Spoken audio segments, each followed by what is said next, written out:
Fala galera, sejam todos bem-vindos a mais um vídeo aqui no canal. Hoje galera, vamos fazer aqui uma reação e um corte aí da mídia inglesa reagindo ao Brasil 1, Marrocos também 1 pela Copa do Mundo. Vamos ver o que eles falaram aí dessa atuação da seleção brasileira, como repercutiu aí na mídia internacional.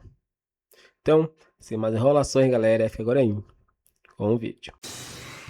Bem-vindos a mais uma edição do ESPN FC. Eu sou Dan Thomas, estou aqui com Stuart Robson, Craig Burley e Nadinha no ar. Estamos ao vivo logo após o apito final de Brasil contra Marrocos. O jogo terminou empatado em 1-1 em Nova Jersey. Foi o Marrocos que abriu o placar. Sabari fez 1-0 depois de um erro de saída do time de Carlo Ancelotti. Mas então, uma jogada brilhante de Vinícius Júnior. Gostaria de ver o Brasil empatar. No segundo tempo, não aconteceu muita coisa, então o Spurs encontrou um momento de paz. Quase isso, Craig. Eu penso que sim. Quero dizer, Marrocos dominou o início, dominou mesmo, e depois marcou um gol merecido. Uma jogada genial de Vinícius Júnior. Na segunda metade, parecia que ambos estavam pensando, sabe? A gente quer ganhar o jogo, mas não quer se expor demais. Acho que, sabe, o Marrocos enfrenta a Escócia na próxima, o Brasil pega o Haiti, então são jogos que dá para ganhar. Agora é só ver quem vai ganhar o grupo. E eu não acho que nenhum dos dois realmente quis se arriscar muito. Mas acho que, com certeza, no começo... O que me preocupa é o Brasil quando enfrentar times realmente de elite. E o Marrocos também, claro.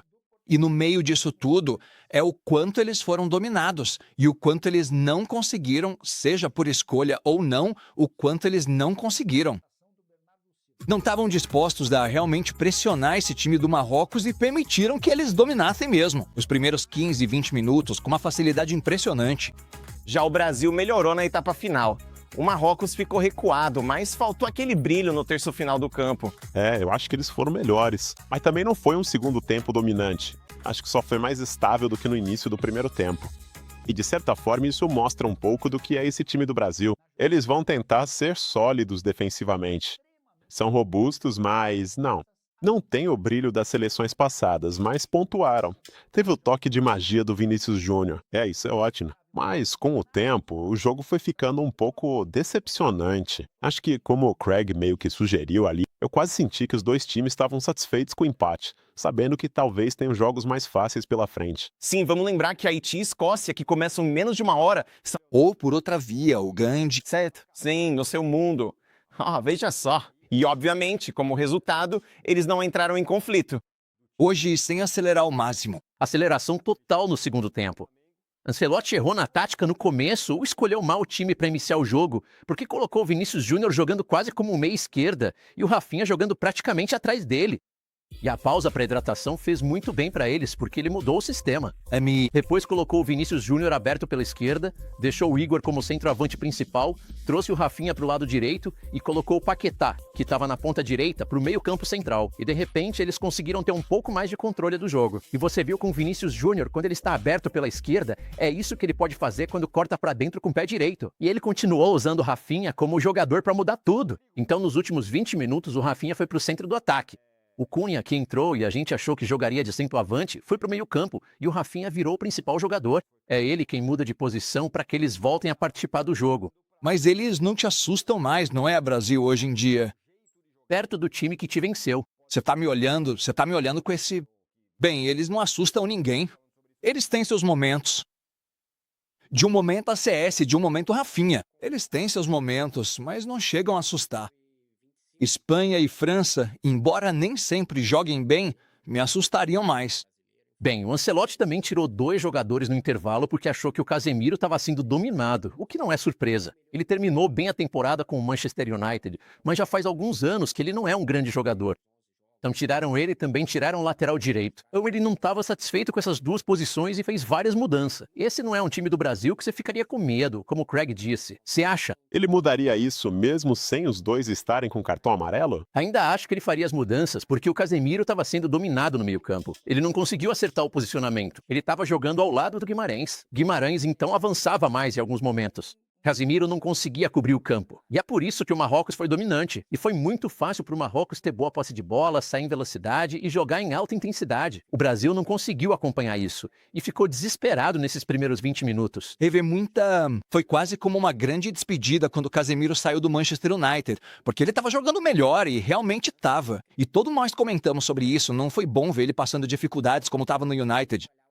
Parecia até que ele não queria estar lá e aí, obviamente, ele melhorou quando o Michael Carrick assumiu e passou a jogar melhor. Mas jogar melhor do que ele estava não chega nem perto do Casemiro do Real Madrid. Então você aceita e tudo bem, o futebol internacional é mais lento. Pode ser mais prosaico às vezes. Mas com esse calor nesses campos grandes e estádios enormes, ele vai ter que se movimentar bastante pelo campo. E ele tem dificuldades para fazer isso. Ele tem toda a experiência necessária para se colocar na posição certa. Mas se você não conseguir colocar os jogadores certos ao redor dele, ele vai ter dificuldades lá dentro. E eu olho para esse time do Brasil e eles têm alguns bons jogadores. Mas, para mim, eles não têm 11 jogadores bons o suficiente, mesmo considerando o banco, para realmente, eu acho, incomodar a elite nesta competição. Competição provavelmente já não estão mais no auge. O jogador escalado foi o Fabinho. Sabe, o Casemiro já passou do auge. O Marquinhos venceu a Champions, mas não tem mais tanta velocidade.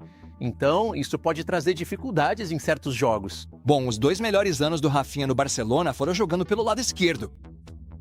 Mas ele não vai jogar muito por ali. Ele... Começou por ali. Porque sempre tem um cara, mas, sabe, sempre tem que ter alguém que vai jogar. Mas foi ali que ele foi mais produtivo. Agora, o Hansi Flick tentou colocar. Ou pelo menos pensou em colocá-lo por dentro algumas vezes. Quando o Rashford entrou, mas no fim das contas, quando ele estava bem, voltou a jogar daquele lado, porque era ali que ele fazia aquelas arrancadas dinâmicas. Quando o Lewandowski ou o Ferran Torres recuavam e ele fazia aquelas infiltrações pelo lado esquerdo, entre o lateral e o zagueiro, cronometrando perfeitamente, era ali que ele marcava seus gols. Eu não diria que ele tem os mesmos problemas que o Deschamps na França, onde ele precisa tentar encaixar Mbappé, Dembélé, Dembo e Michael Olise nesse time. Seleção francesa, que parece um baita problema, mas é questão de colocá-lo nas posições certas. Eu não diria que ele tem tantos assim, mas com certeza ele tem o desafio de como tirar o melhor dos seus melhores jogadores para ter uma boa chance. Na competição, após os 20 minutos iniciais, não acho que ele manterá Rafinha e Vinícius Júnior nas mesmas posições. Que tal reconhecer o Vinícius Júnior? Sim, pelo gol ele tá, né? Criticado no Brasil por não fazer tanto pela seleção como outros já fizeram e, claro, levaram o icônico 7. Ele fez um golaço, driblou o zagueiro fácil após uma bela arrancada. Avança pela meia esquerda, corta para o pé direito e, quando chega lá, abre o ângulo para o gol e manda no canto. É um gol muito bom. E se o Brasil quiser ir bem, ele precisa brilhar. Sim, eu concordo totalmente. Acho que o que vimos hoje, por alguns momentos, quando o Brasil estava sob um pouco mais de pressão, eles quase dependiam dele para conseguir levar a bola para o ataque. Em vez de encontrar boas jogadas, trocando 3, 4, 5 passes e tudo mais, era o Vinícius correndo pela ponta. Com sorte, até lá o pessoal chega para apoiar ele e aí talvez você consiga uma jogada isolada como ele fez no gol. Foi um golaço. Foi uma finalização incrível. A maneira como ele driblou o defensor, dando um toquezinho para quase desequilibrar o zagueiro também. Isso é fantástico. Mas, de novo, não acho que seja necessariamente a melhor versão do Brasil quando ele precisa jogar desse jeito. E eu gosto quando tem mais coisa acontecendo ao redor do time, não necessariamente mais firula, mas um pouco mais de criatividade. Em vez de dizer, dê a ele, vamos ver se algo acontece. Você? Sabe, ele é uma plataforma real aqui. Quero dizer, a Copa do Mundo é uma ótima plataforma para muitos jogadores, para todos os jogadores. Mas ele é uma ótima plataforma aqui, embora vá haver uma enorme pressão sobre ele, como você disse. Existe uma plataforma para expor os aspectos negativos da temporada do Real Madrid. Os problemas subjacentes para mostrar que ele pode ser o homem de quem falamos com base no que faz em campo. Não apenas o que ele faz em campo de vez em quando, e as atitudes fora de campo e as confusões com os árbitros, que vimos um pouco hoje. No intervalo, Discutindo com o árbitro, sem a menor ideia do motivo. Mas ele tem uma oportunidade para que pessoas como nós possamos sentar aqui. No final dessa competição, dizer, bom, o Brasil ganhou ou não ganhou, mas ele não foi brilhante? Não foi. Não, estamos falando dele em campo, estamos falando dos grandes gols, estamos falando da atitude, estamos falando de todas as coisas boas que o Vinícius Júnior pode fazer. Ele tem essa oportunidade de estar nesse palco agora. Ele não pode controlar o que o resto do time faz. E esse sempre foi meio que o meu argumento ao longo dos anos com o Messi, um ou outro dizendo, bom, eles não ganham uma Copa do Mundo. Obviamente ele já resolveu isso agora, mas ele não. Você nem sempre consegue controlar o que os outros fazem, mas você com certeza pode controlar o que você faz. Esse foi brilhante da parte dele hoje à noite. Mas ele tem uma grande oportunidade aqui, com um técnico que ele conhece, que gosta dele, por um país que sabe, que gosta dele. Embora coloque uma pressão nele para ir lá, jogo após jogo, e simplesmente mostrar esse talento que ele...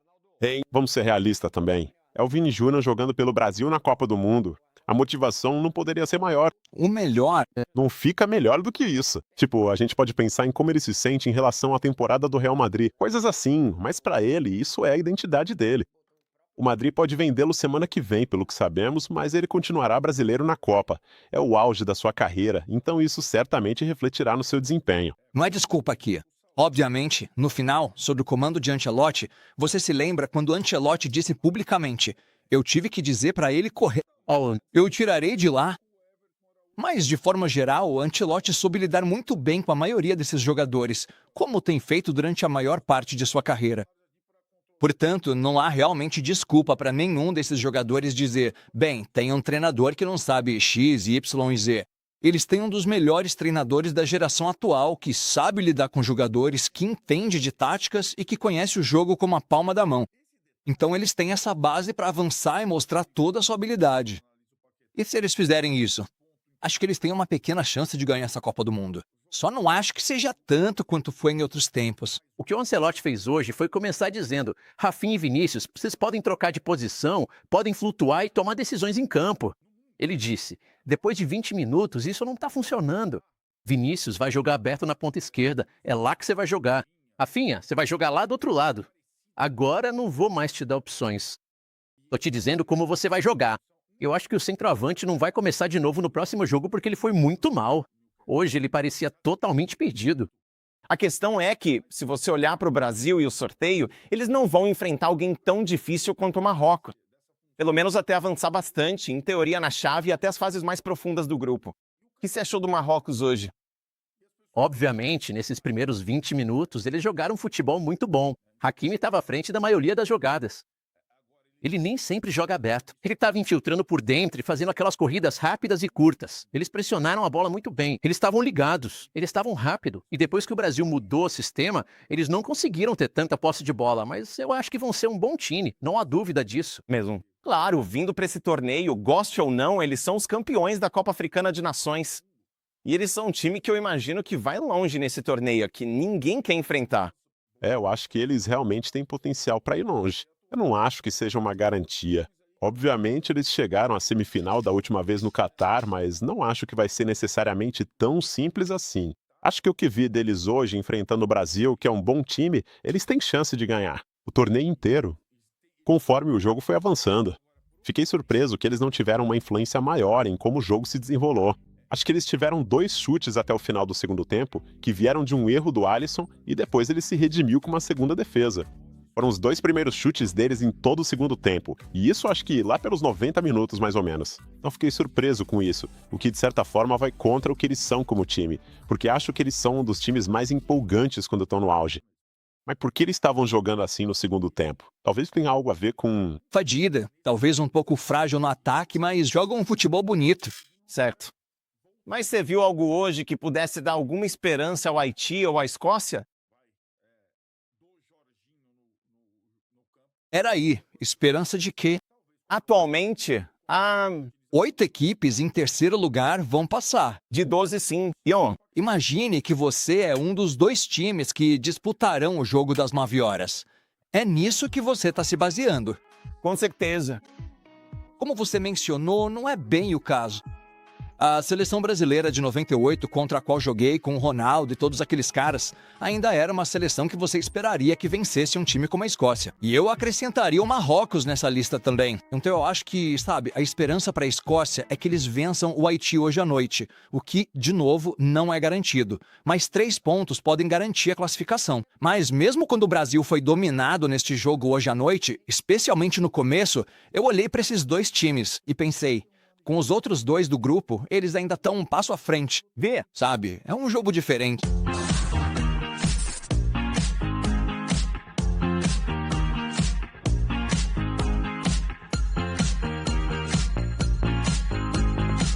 Então é isso, galera. Chega mais um fim de vídeo aqui no canal. Espero que tenham gostado. Vimos a imprensa aí reagindo um pouquinho a essa atuação da seleção brasileira, falando um pouquinho como o Brasil, além de não ter começado muito bem, né? Mas é um time extremamente forte, extremamente competente e tem tudo aí para poder conquistar vitórias, né, nos próximos jogos. Mas precisa melhorar algumas coisas, né? Ancelotti precisa rever aí a formação. Ele começou bastante modificado, um time aí que se esperava mais atacando, né? Mas foi bastante defensivo e não é isso que a seleção brasileira ela é. Dê sua opinião que você concorda, deixe seu like, se inscreva no canal, galera, e até o próximo vídeo.